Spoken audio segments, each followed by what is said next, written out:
Narrativa é, de alguma maneira, aquilo que caracteriza a própria condição humana. A vida sempre é um exercício de um percurso narrativo. E essa narrativa, ela envolve o tempo, o espaço, o território, ela envolve a palavra, ela envolve as imagens, ela envolve sonhos, fantasias. De algum modo, todas essas dimensões, elas têm em comum uma ideia de que narrar vale a pena, é fundamental para garantir a vida sobre todas as coisas. Ou seja, tem um caráter biofílico, uma amizade à vida, uma amizade ao mundo. Na tarefa do estudo, tem 3 características importantes: o coração da pomba, a pele do crocodilo e o estômago do avestruz. O que significa isso? É necessário ter a pele do crocodilo para que se possa deitar em qualquer lugar, para que se possa descansar quando for necessário. É importante ter o coração da pomba, porque o coração tem que ser leve. O coração leve, ele consegue fazer circular melhor os afetos, não ficar preso a afetos que podem fazê-lo explodir ou implodir afetivamente. Um outro aspecto é o estômago do avestruz. É a capacidade de comer, se alimentar do mundo, das coisas, sem passar mal ou ficar enjoado por isso, ou seja, ser capaz de digerir a realidade.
Os símbolos Adinkra, o Sankofa está dizendo: nunca é tarde para a gente tomar aquilo que passou. Não tem irreversibilidade.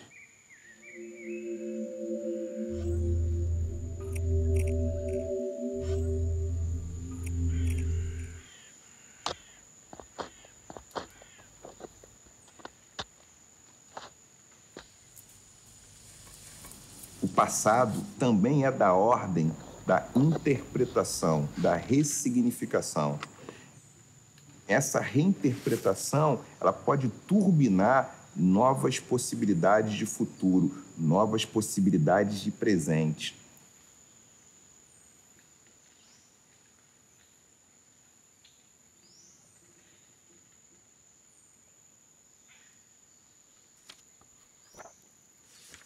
A dádiva da vida, ela é retomada, recuperada, restaurada à medida que nós somos capazes de ressignificar o real. Pensar o tempo nessa perspectiva, uma convocação política para que a gente entenda as nossas memórias, a memória da nossa história.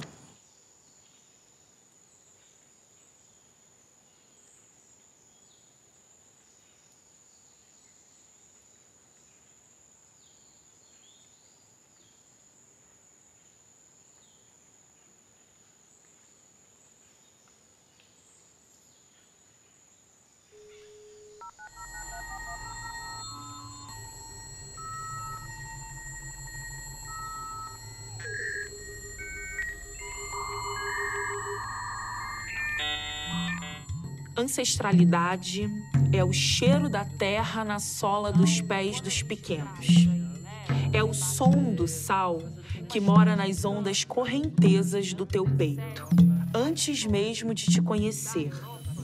O toque suave do suspiro derretendo na língua. São os seus dedos se aventurando a embaraçar meus nervos, povoados de fios crespos.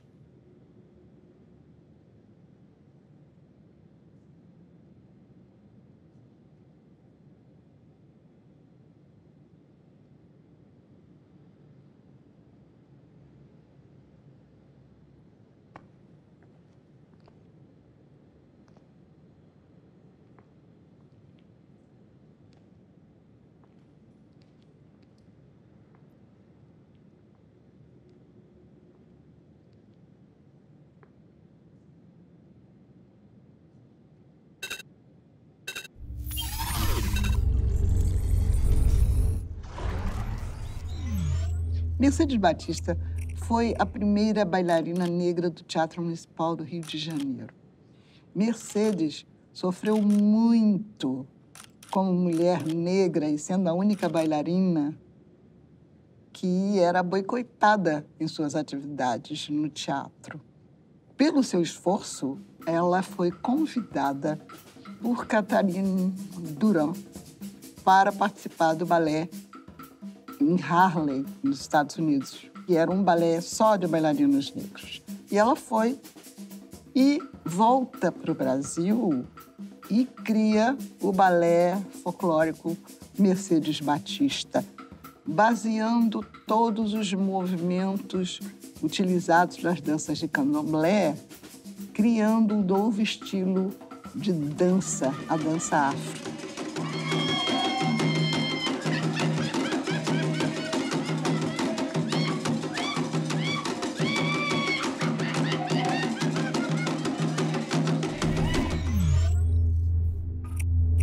Ancestralidade é magia, inversão, poesia, esforço saboroso para enxergar além do que alcança a vista.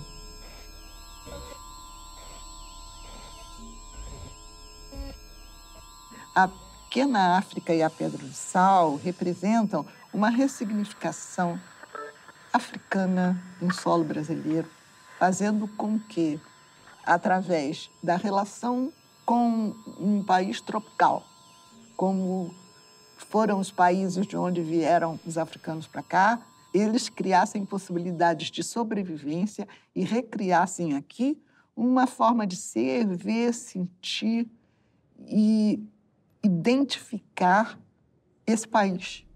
Porque o Brasil é identificado pela nossa tradição negra e indígena. São os elementos do samba, do candomblé, da umbanda, das escolas de samba, do jongo, do frevo, do maracatu, de todas as manifestações que representam diferentes meios e modos. E nós precisamos entender como esse país teve repercussão e crescimento no mundo em função dessa identidade negra que nos caracteriza.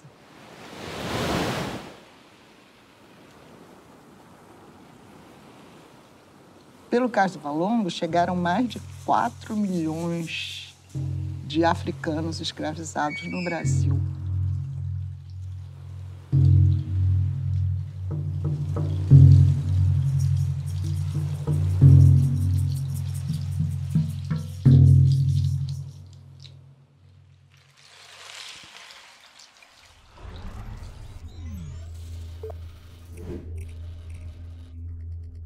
Dom Obá Cândido Fonseca Galvão, que pela primeira vez chamou aquele espaço de Pequena África.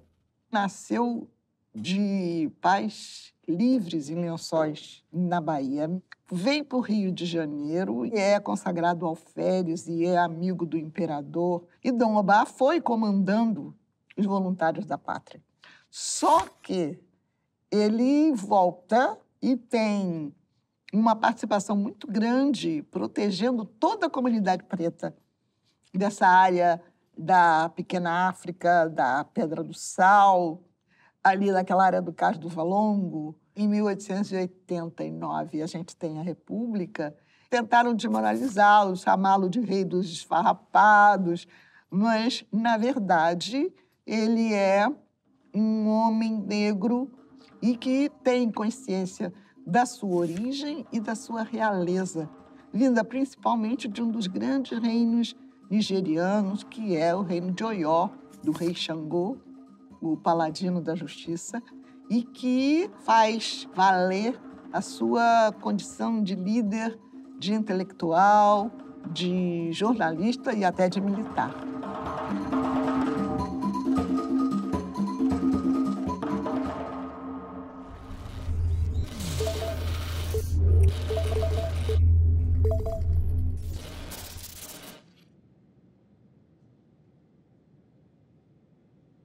Esse Ocidente europeu ele se constituiu através do saque, né? Através do roubo, através da apropriação.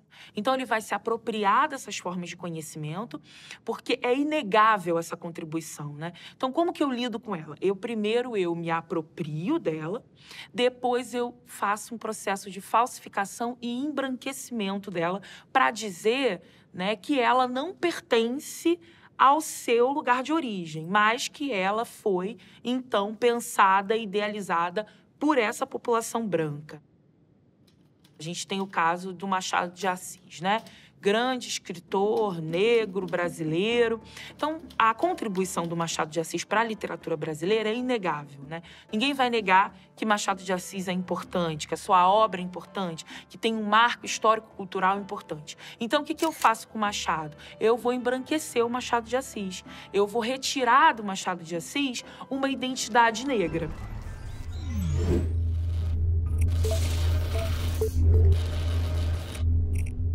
A esquerda brasileira teve muita dificuldade de lidar com as pautas identitárias, e entre elas a pauta étnico-racial. A classe trabalhadora, ela era um todo em que não se viam as partes, não deveriam ver-se partes, porque esse todo tinha que estar unido, lutando junto. E depois se faria os acertos com relação à questão étnico-racial, assim como as questões de gênero. Ou seja, eram questões que eram deixadas para um segundo momento, ou então que elas se resolveriam.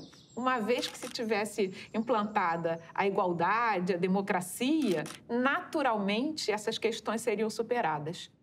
Só que não. Não existe democracia com racismo. Ou seja, não existe luta democrática sem luta antirracista. A gente não pode esquecer que essa raiz, que é a raiz do Brasil, né? É uma raiz de violência. Mas a gente, os nossos antepassados e nós, como os seus continuadores, né, a gente também é capaz de criar beleza no meio dessa violência. Ancestralidade é a negra loucura, não pautada, desprezada.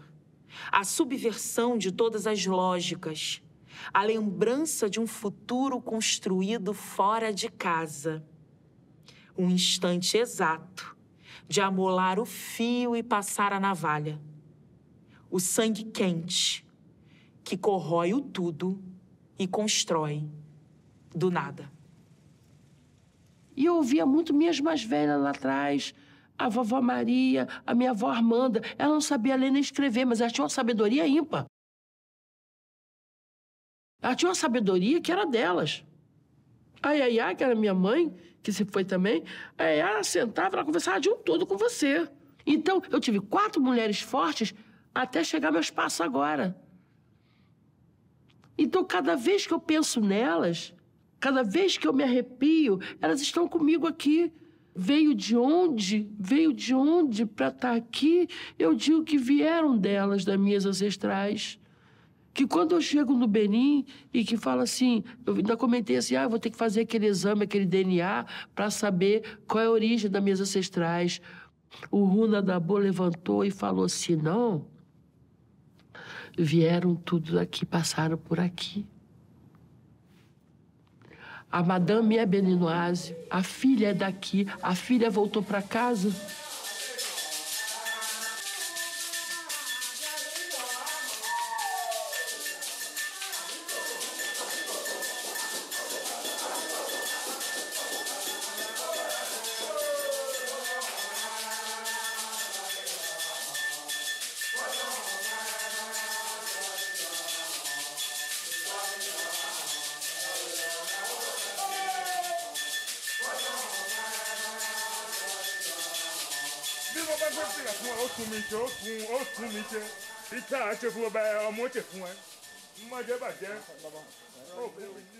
Aí me levaram numa floresta sagrada, familiar, né? A floresta dos Quipacenum. Para quem não sabe, os Quipacenum foram os fundadores de Ouida. É uma família que existe há 750 anos. O Brasil não era descoberto e esse lugar já existia. E existe até hoje. Aí embaixo de um pé de iroco. E durante umas 3 horas teve minha cerimônia, que eu me tornei princesa da Corte Real dos Quipacenum. Pelo trabalho que eu desenvolvo aqui no Rio e pelo respeito que eu tenho com o meu povo africano. Eles me deram esse título e que eu guardo com muito carinho, com muito...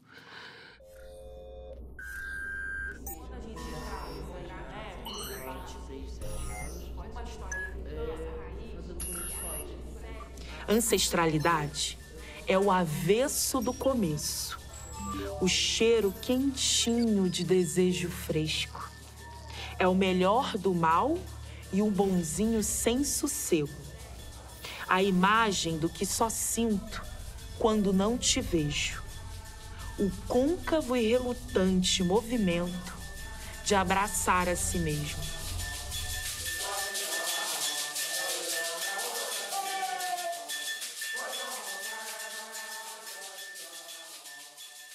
Essa travessia era incessante, né? Essa travessia já não está mais nos oceanos, não está mais no Atlântico. Essa travessia ela já está dentro de nós.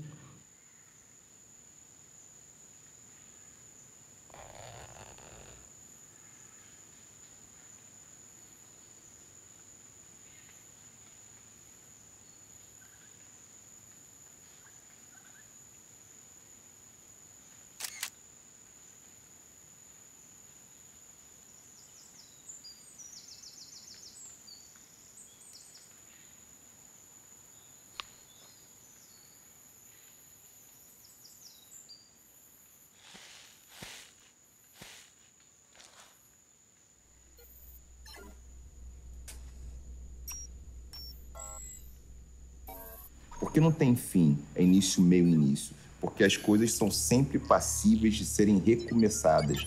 Uma aposta na dádiva do presente, uma aposta na possibilidade de que nós podemos fazer as coisas em conjunto. Nós somos sempre interdependentes.